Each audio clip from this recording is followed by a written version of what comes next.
In the bantamweight division at UFC Fight Night, you got Victor Hugo taking on Daniel Marcos. Hometown favorite's going to be Victor Hugo. It's in Brazil. He's from Brazil. So look for that. Hugo 24-4, Marcos 15-0. Tough fight. Both guys stand 5'7". Both guys are 30 years old. Victor Hugo has about a 3-inch reach advantage, 72-69. That's considerable. Both guys stand right-handed.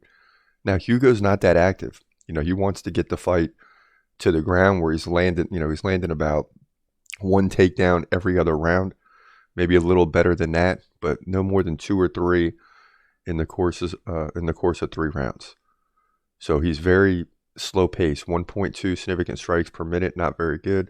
Marcos 4.9, and Marcos is going to try to keep the fight standing, which you're going to see this a lot among these fights. One guy that's good on the ground, and this is the whole card, and one guy that's good on the feet. If you're good on the feet, you got to have good takedown defense, which Marcos has at 89%. Now, Hugo, limited stats right now, coming from the Contender Series where he won by knee bar submission in the second round. So he looked good in that fight.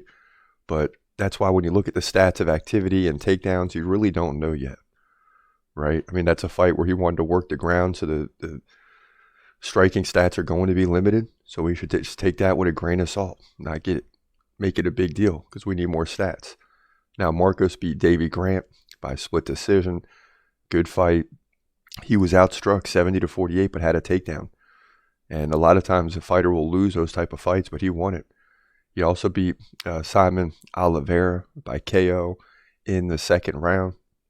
He dominated that fight in significant strikes before getting the finish, and also beat Brandon Lewis by decision at the Contender Series. So another guy coming up through the Contender Series. And I've been going with a lot of Brazilians up and down this card, especially in the big fights toward the end, but not in this one. Daniel Marcos is 15-0 for a reason. I think he's going to cruise to victory. He's got to defend the takedowns, keep that 89%. He's looked good so far. But Victor Hugo is going to try time and time again to take him down. We'll see how he reacts. But I like his takedown defense and striking ability. I think Daniel Marcos gets the win here to move to 16-0, in my opinion.